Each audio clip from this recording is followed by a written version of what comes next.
Que país é esse?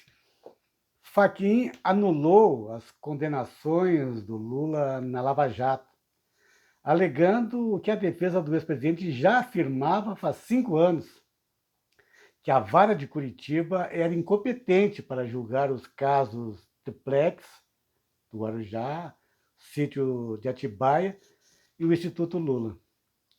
A decisão monocrática do ministro do STF, anulando todas as decisões e sentenças daquele juízo, especialmente do então juiz Sérgio Moro, devolve os direitos políticos do Lula, que volta a ser elegível novamente, enquanto os processos serão retomados na vara de Brasília com um novo juiz. Na prática, os processos voltam a estaca zero, e ele passa a ser finalmente o Lula livre. Contudo, a decisão do Fachin não aborda o processo de suspeição do juiz Moro, no qual se denuncia que ele atuou com parcialidade e partidariamente. Esta acusação, que agora é reforçada com este reconhecimento do Fachin, alega que Moro teria puxado ilegalmente para a vara de Curitiba os processos do Lula, que é uma forma do juiz escolher o réu que quer condenar a priori, independente de provas, como de fato aconteceu. Esses processos envolvendo o ex-presidente, cujas condenações foram anuladas agora, levaram o Lula a ficar 580 dias preso e o impediram de concorrer na eleição presidencial como representante da esquerda. Segundo analistas, esses processos agora têm reais chances de caducarem por prescrição de tempo, como tem ocorrido naturalmente nos processos dos políticos do PSDB, tais como José Serra, Aécio Neves e Geraldo Alckmin. Mas a frase que melhor definiu a minha primeira impressão diante dessa notícia bombástica foi, por ironia, a do presidente da Câmara dos Deputados, o Arthur Lira, líder do Centrão que vende apoio ao governo bolsonarista. Disse ele: não entendi se a decisão do Fachin é para livrar o Lula ou o Moro. Se é para livrar o Lula, ele merece, mas o Moro nunca. Que país é esse? Mas cá entre nós, antifascistas, uma coisa é a inocência do Lula, que realmente foi pego para Judas injustamente e jogado aos leões pelo lavajatismo midiático para ser politicamente desconstruído por ser a maior liderança popular deste país. Outra coisa bem diferente é atribuir ingenuamente essa mesma inocência do Lula aos governos petistas. Pois o mesmo mecanismo de corrupção no governo federal, que envolve os deputados e senadores como lobistas dos corruptores que patrocinam suas campanhas eleitorais, sempre existiu no Brasil antes da era petista e continua existindo depois com mais desenvoltura ainda. O processo midiático de difamação que urdiu o golpe de 2016 e que culminou com a prisão do Lula não inocenta nem torna o PT mais corrupto do que os outros partidos que governaram este país.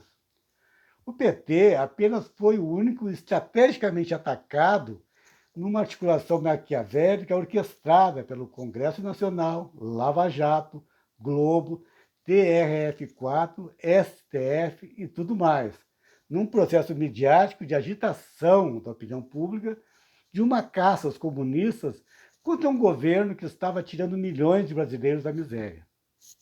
Que país é esse? Agora, depois que foram revelados os verdadeiros mecanismos ilegais do lavajatismo, pelos seus conchavos divulgados pela Vaza Jato, práticas que rompem com a imparcialidade da justiça, ficou demonstrado que o juiz Moro manipulava, junto com os procuradores, os processos de delação premiada e de obtenção de provas.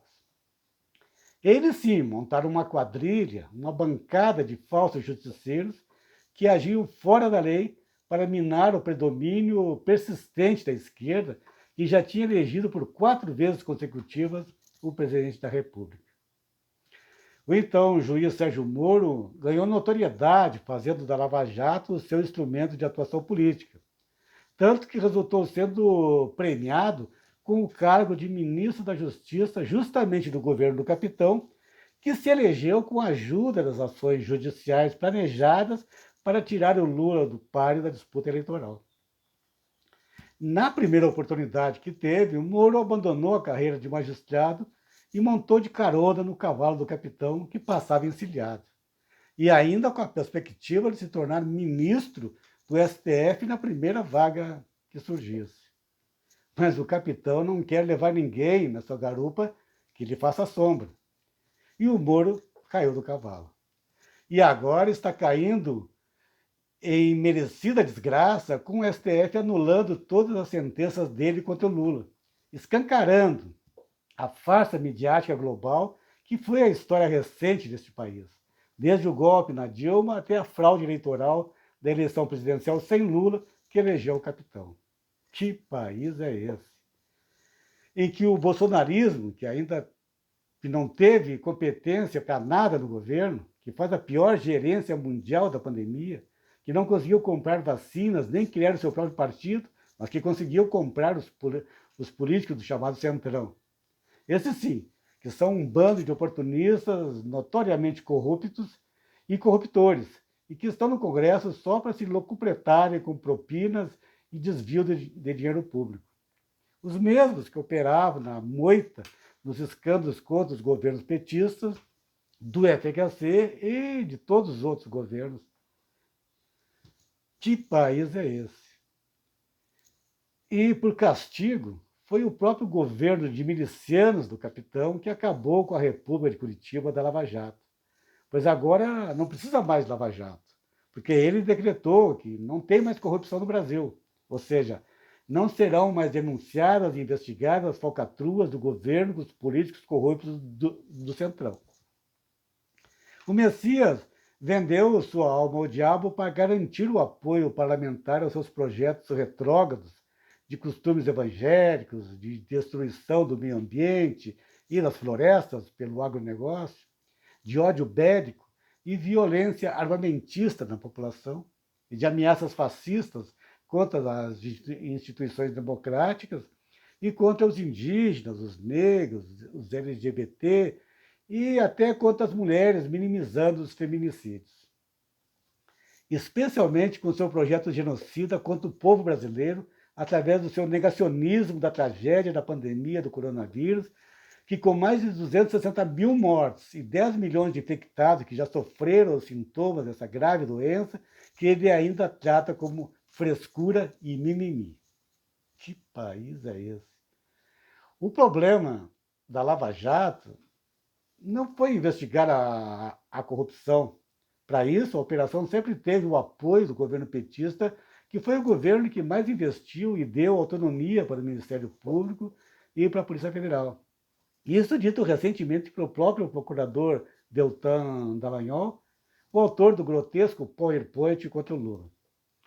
O problema foi o desvio de função de juízes e procuradores que passaram a usar o processo judiciário como instrumento de criminalização da política, a famosa prática lawfare, nos países dominados pela esquerda na América Latina, com procedimentos orientados e patrocinados pela inteligência dos Estados Unidos.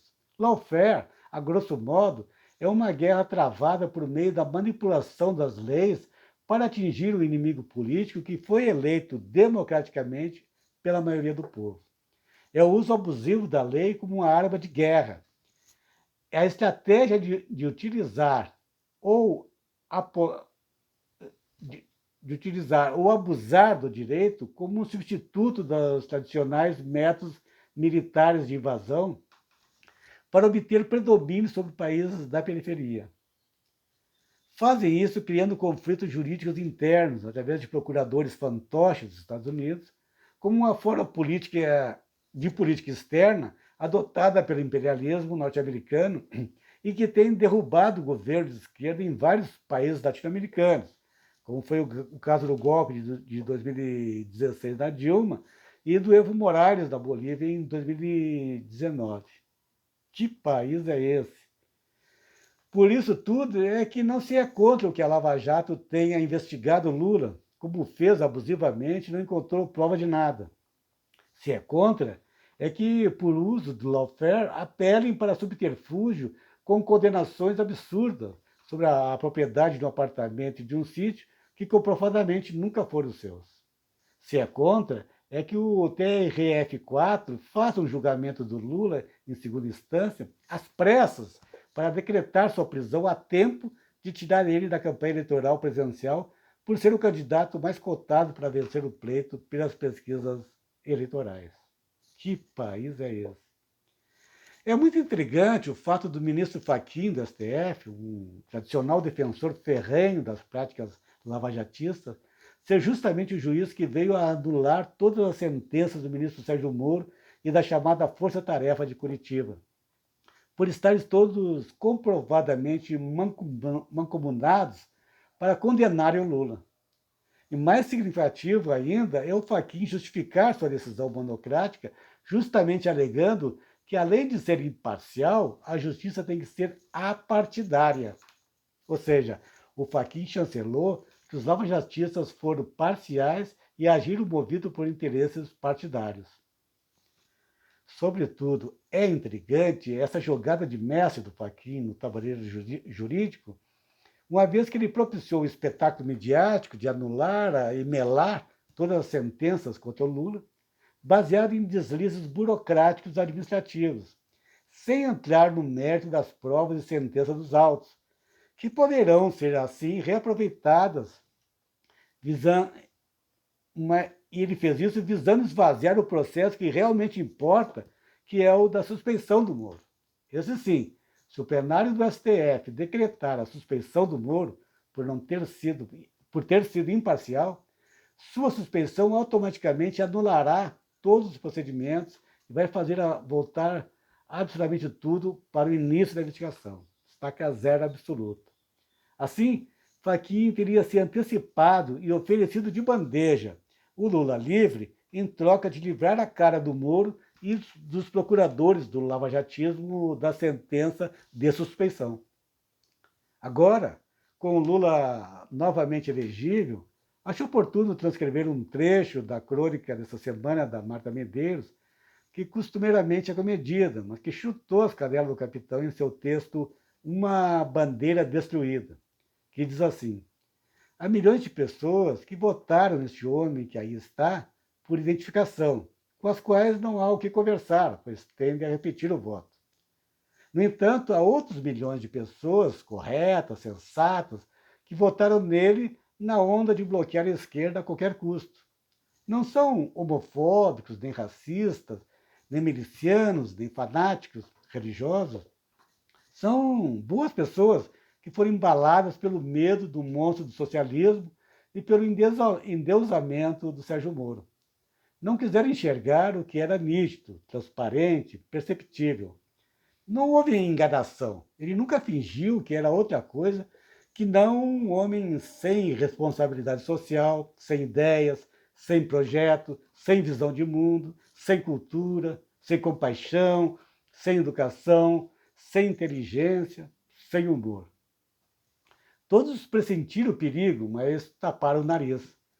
Fecharam os olhos e cá estamos, nessa asfixia com o cheiro de podre que vem do Planalto. Cá estamos, complemento eu, com uma média de mais de 1.500 mortes de brasileiro por dia e sem vacinas suficientes para manter uma campanha de vacinação sem paralisações. Cá estamos com o general da Saúde cada dia fazendo previsões menores de novos lotes de vacinas a serem disponibilizados no Brasil.